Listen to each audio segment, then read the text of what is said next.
जी programme में और पाकिस्तान और दम निकले इधर पाकिस्तान ने दम निकाल दिया पाकिस्तान ने अफगानिस्तान दम निकाल दिया। पाकिस्तान और अफगानिस्तान के दरमियान टकराव की बात कर लेते हैं जो कि ख़तरनाक सूरत हाल इख्तियार कर चुकी है। अफगान तालिबान रजीम और भारतीय स्पॉन्सर्ड फितनतुल खवारिज की जो शरंगेजी हैं वो बढ़ती चली जा रही हैं। काबिज अफगान फोर्सेस की जानिब से पाकिस्तानी इलाकों में बिला इश्तियाल फायरिंग का सिलसिला जारी है। पाक फौज ने भी मौसर और भरपूर और मुंह तोड़ जवाब देते हुए जी चमन और कुरम समेत मुख्तलिफ मकामात पर दुश्मन के हमलों को नाकाम बना दिया। मुतादिद चौकियाँ, मुतादिद जितनी भी उनकी पोस्टें हैं, चेक पोस्टें हैं और टैंक्स हैं, उनको तबाह किया। और कई जो अफगान तालिबान हैं उन समेत 200 से ज़्यादा दहशतगर्द जो हैं वो जहन्नुम वासिल कर दिए गए हैं। सिक्योरिटी ज़राए का ये बताना है कि पाकिस्तान ने कंधार और काबुल में अफगान तालिबान और खवारिज के ठिकानों पर टारगेटेड कार्रवाइयाँ की हैं, जिसमें जी अफगान बटालियन हेडक्वार्टर नंबर 4 और 8 और बॉर्डर ब्रिगेड नंबर 5 के अहदाफ को कामयाबी से निशाना बनाया गया। पाकिस्तान के इस जवाब के बाद अफगान तालिबान रजीम पसपाई पर मजबूर हो गए हैं। शदीद नुकसान पर फिर जंग बंदी की दरख्वास्त भी कर दी। पहले तो सफ़ेद परचम लहराए जा रहे थे जब फायरिंग जारी थी दोनों तरफ से।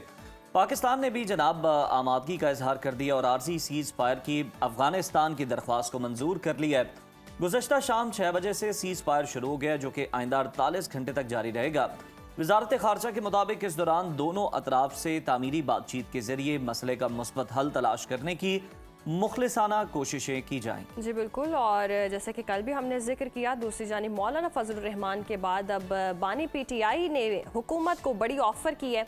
बैरिस्टर डॉक्टर सैफ ने जी अडियाला जेल में बानी पीटीआई से मुलाकात की है, जिसके बाद मीडिया से उन्होंने गुफ्तगू की और उन्होंने बताया कि बानी ने पाकिस्तान और अफगानिस्तान के दरमियान बढ़ती हुई कशीदगी पर बहुत गहरी तशवीश का इजहार किया और बानी ने अमन कायम करने की पेशकश करते हुए उन्होंने कहा कि अगर उन्हें पैरोल पर रिहाई दी जाती है तो वो अमन के क़याम और तनाज़े के हल के लिए अपना किरदार अदा कर सकते हैं और दोनों मुल्कों के दरमियान तनाज़ात को जो है वो ख़त्म करवा सकते हैं, मुज़ाकरात की मेज़ पर ला सकते हैं और मुज़ाकरात से इस मसले का हल निकाल सकते हैं। इसी तमाम सब सूरत हाल पर डिस्कशन कर लेते हैं बैनुल-अक़वामी उमूर के माहिर उस्मान शाहिद साहब से। उस्मान साहब, good morning and welcome to Suno Pakistan.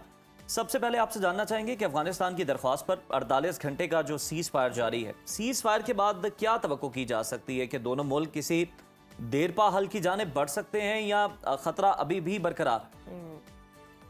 अगर तालिबान की रविश को देखें, उनके रवैये को देखें 2021 से लेके अब तक है, तो बहुत मुश्किल है ये कहना कि तालिबान जो है डायलॉग का या डिप्लोमेसी का रूट इख्तियार करेंगे।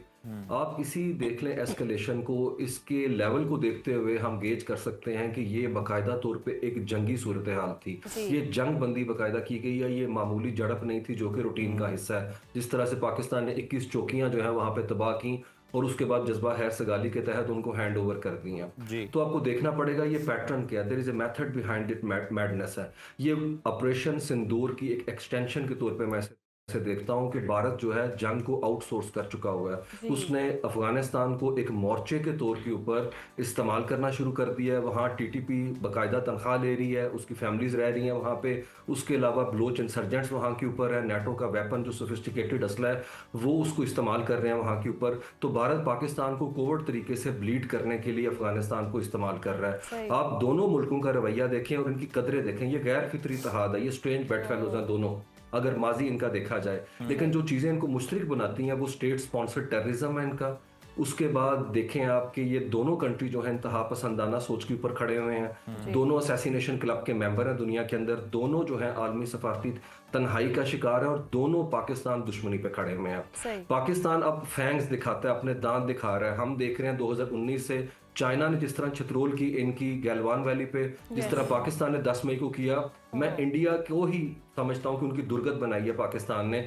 जिस तरीके से पाकिस्तान ने इस वॉर को जो है मैनेज किया, एंगेज किया, और जो इंटरनेशनल सैटेलाइट इमेज आ रहे हैं, पाकिस्तान ने सिर्फ मिलिट्री इंस्टॉलेशन को वहां पे स्पेन पोलदक के अंदर एंगेज किया। हमने किसी सिविलियन आबादी को निशाना नहीं बनाया, जो कि हमेशा जंग के अंदर नॉर्म है जिसको पाकिस्तान अबाइड बाय करता है। 10 मई का दिन हो या 10 से 11 अक्टूबर जो है उसकी रात हो। तो मेरे ख्याल, और उसके अलावा एक इंटरेस्टिंग चीज मेरे लिए ये थी कि वहां पे इंडियन मीडिया जिस तरीके से माउथपीस बना हुआ था अफगानिस्तान का, वो उसी तरीके से चेस्ट थंबिंग कर रहे थे, जिंगोइज्म कर रहे थे और तालिबान के स्पोक्स पर्सन बन रहे थे। ये भी आयरनी है एक दुनिया में कि वो इंडिया जो कि ख्वाब देख रहा था आलमी दुनिया पे चौथी बड़ी मईशत बनने के, इंटरनेशनल अरीना में बड़ा रोल प्ले करने पे, आज वो रेड कारपेट रोल आउट कर रहा है तालिबान के लिए और मुल्ला मुत्तकी को वहां पे ताजमहल दिखा रहा है। तो मेरे ख्याल में पाकिस्तान का रोल जो है बड़ा मुदब्बराना है और जिस तरीके से पाकिस्तान चाहता है कि वो फैंसीज को मेंट करे। अप्रैल के महीने से हम देखते हैं कि पाकिस्तान के फॉरेन मिनिस्टर ने टच डाउन किया काबुल को। मई के अंदर हम देखते हैं चीन के अंदर सेफरी की मुज़ाकरात हुए, पाकिस्तान, चाइना और अफगानिस्तान के जो वजीर खारजा। अगस्त में पाकिस्तान ने सी पैक में शमूलियत की ऑफर की और अपने नाज़मुल उमूर को हमने अपग्रेड करके वहां पे मुकम्मल सफीर का दर्जा दे दिया। मेरे ख्याल में Pakistan has been doing fantastic job. यकीनन उस्मान साहब, पाकिस्तान बहुत ही बेहतरीन कारकर्दगी भी दिखा रहा है और हर महाज पर पाकिस्तान को कामयाबी भी नसीब हो रही है, चाहे इंडिया हो चाहे ये अफगान तालिबान रजीम हो। इनको बहुत ही बुरे तरीके से शिकस्त हुई है। पाकिस्तानी फोर्सेस की जवाबी कार्रवाई में हम देख रहे हैं अफगान तालिबान रजीम की पसपाई के बाद अब आर्जी सीज फायर भी हो गया है। तो क्या ये आमने की तरफ पेशरफ्त समझी जा सकती है या सिर्फ अभी वक्ती तौर पर है और इसके बाद वही सूरत हाल होगी कि इंडिया के एजेंडे पर ही ये गामजन रहेंगे और दोनों जो है अपने मकसद। मान साहब, एक बार फिर आपकी जानिब भी आऊँगी, जैसे मैंने पहले भी सवाल रखा कि जो हम सूरत हाल देख रहे हैं और लग भी रहा है कि ये शायद वक्ती तौर पर भी हो सकता है, और अगर ऐसी सूरत हाल है तो क्या इंडिया और ये अफगान तालिबान रजीम एक पेज पर ही हैं, और अगर एक पेज पर हैं तो इनके मकासद हैं क्या बिलाखिर? डेफिनेटली इनके मकासद देखिए पाकिस्तान को ब्लीड करना है और इंडिया की इन्वेस्टमेंट रही है वहाँ पे। $3 अरब से ज्यादा की सरमायाकारी थी उनकी जब अशरफ गनी और हामिद करजई की गवर्नमेंट थी और तालिबान को लेके बहुत ज्यादा इनके खदशात थे। लेकिन अभी हमने देखा है जिस तरीके से दोनों की कुर्बत हम देख रहे हैं, इंडिया वहाँ के ऊपर अपनी एम्बेसी को अपग्रेड करना चाह रहा है और उसने बॉम्बे के अंदर और हैदराबाद के अंदर भी वही तालिबान के लोग जो उन्होंने नामजद किए थे उनको लगा दिया है। और जिस तरीके से तालिबान उनसे रिक्वेस्ट कर रहे हैं कि आप हमारे इंफ्रास्ट्रक्चर की को बनाने में ताउन करें और जो आपके पेंडिंग वहाँ के ऊपर मामलात हैं उनको दोबारा से टेकअप कर लें, तो मेरे ख्याल में नज़र आता है कि तालिबान जो है लॉन्ग टर्म जो है एक स्ट्रेटजी जो है वो इख्तियार कर चुके हैं पाकिस्तान के खिलाफ। लेकिन वो प्रॉब्लम उनका तालिबान का ये है कि तालिबान जो है वो अभी तक जो है उसी माइंडसेट के साथ चीज़ों को मनूवर कर रहे हैं। एक तो उन्होंने डिफाई किया अपने जो आबाओ अजदाद थे, जो बुत शिकन थे, उनकी रवायात को, और जिस तरीके से पाकिस्तान ने 40 साल तक 40 लाख से ज़्यादा अफगानियों को अपने दिल में घर में जगह दी और वो वहाँ पे दहशत गर्दों को जो कि पाकिस्तान मुखालिफ है उन अनासर को जगह दे रहे हैं। तो मेरे ख्याल में अगर हालात वाक़यात को देखें तो हम ये क्लेम कर सकते हैं कि मुस्तकबिल के अंदर डेफिनेटली अफगानिस्तान जो है वो कोशिश जरूर करेगा कि जिस तरह से इंडिया उसे गाइड करे, क्योंकि इंडिया उसका पैटर्न बन चुका है, जबकि इल्जाम हमेशा पाकिस्तान पे लगा इस हवाले से। लेकिन वहाँ तालिबान धड़ों के अंदर भी तकसीम है। कंदारी फ्रेंचाइज जो है जो कि इस वक्त लीड कर रहा है वहाँ के ऊपर, वो इंडिया की ज़्यादा कुर्बत में, और सिराजुद्दीन हक्कानी ग्रुप जो है वो चाहते हैं कि इंटरनेशनल दुनिया के साथ ओपन अप करें। ख़वातीन की तालीम से मुतल्लिक वो चाहते हैं कि जो गवर्नमेंट है वहाँ पे वो अपनी सोच को तब्दील करे। और प्रॉब्लम यहाँ पे तालिबान की ये है कि वो खित्ते के अंदर जो स्ट्रेटेजिक शिफ्ट्स आ रही है उन हकीकतों को नए जाविये से देखने से भी कासर नजर आते हैं, क्योंकि वहाँ पे चीन की जो है प्रेजेंस बढ़ चुकी है, एम्बेसी उनकी एक्टिव है वहाँ पे,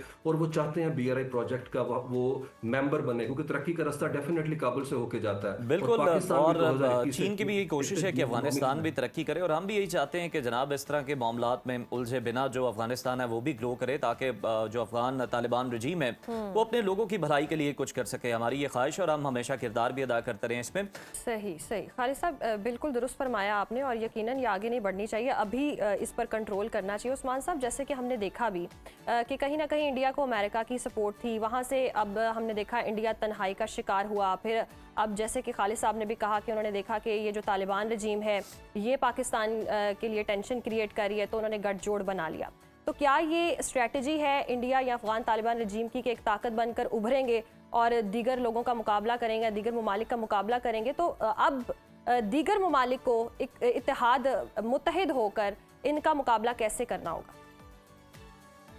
चाइना जो है वो एक पेज के ऊपर है। जिस तरह से चाइना चाहता है कि यहाँ के ऊपर तालिबान और पाकिस्तान के साथ जो है रिप्रोचमा साइन करे, प्रॉब्लम यहाँ के ऊपर वही है जो मैंने पहले बात की कि तालिबान जो है उससे ना सिर्फ पाकिस्तान को खतरा है, चाइना को भी उनसे उतना ही खतरा लाहक है, क्योंकि वहाँ पे जो ईस्ट तुर्किस्तान इस्लामिक मूवमेंट है वो इल्ज़ाम लगा रहे हैं कि ये तालिबान के वो यहाँ के ऊपर नहीं है, जबकि चाइना ने उन्हें एविडेंस प्रोवाइड किया है कि वो यहाँ से ऑपरेशन लॉन्च कर रहे हैं हमारे खिलाफ। सेंट्रल एशियन रिपब्लिक्स को प्रॉब्लम है कि यहाँ से रिक्रूटमेंट जो है वो कर सकते हैं, वो दाइश का जो खुरासान ग्रुप है वहाँ के ऊपर, और यही जो कंसर्न्स हैं वो उन्होंने शेयर किए हैं रशिया ने। हम देखते ठीक हैं है। 24 सितंबर को जनरल असम्बली के अंदर करारदाद के अंदर पाकिस्तान, ईरान इवन तक जो है इस हवाले से काफ़ी कंसर्न है, और वो सारे कंट्रीज जो हैं तालिबान को जो है प्रेशराइज कर रहे हैं कि आप रविश अपनी बदलें, यहाँ पे इन्वेस्टमेंट हो और महफूज सरमायाकारी हो, जिसका चीन जो है बरमला इजहार कर रहा है कि वो काबुल को जो है लूप में लेना चाहता है, क्योंकि काबुल की ना सिर्फ आलमी सफारती तन्हाई है बल्कि रीजनल लेवल के ऊपर लेजिटिमेसी नहीं है। लेकिन पिछले कुछ अरसे से चाइना और रशिया मिल के चाहते हैं कि काबुल जो है वो तरक्की के रास्ते के ऊपर गामजोन हो, जबकि हालात ये हैं। अगर आप देखें कि तालिबान की रविश 4 साल से इलेक्शन नहीं है, झंडा उनका एक नहीं 3-3 झंडे हैं, बाहर उनकी कम्युनिटी जो है ट्राई कलर उठाती है, वो ब्लैक कलर उठा रहे हैं, मानकर मोनार्किस्ट जो हैं वो तो 1964 का झंडा उठाए हुए हैं, आइन उनका नहीं, आलमी इमदाद बंद हो चुकी है, यूएस एड नहीं है, वहाँ पे आलमी पाबंदियाँ हैं, खुश्क साली है, सैलाब है, ज़राई अजनास बढ़ गई हैं, अफरात ज़र 50% चला गया है, बैंकिंग निज़ाम मुअत्तल हो चुका है, उनका ज़र मुबादला के ज़हायर डिप्लीट हो चुके हैं, उनके पास गुर्बत है, अस्करियत पसंदी है उनके हवाले से, फिर आपस की जो चपकलिश है, और सबसे बड़ी बात इंक्लूसिव गवर्नमेंट नहीं है। तालिबान इंडिया से मुज़ाकरात कर रहे हैं, उन्हें चाहिए वहाँ के जो फैक्शंस हैं जो बिल्कुल दीगर उस्मान साहब अपना आप वहाँ ठीक कह रहे हैं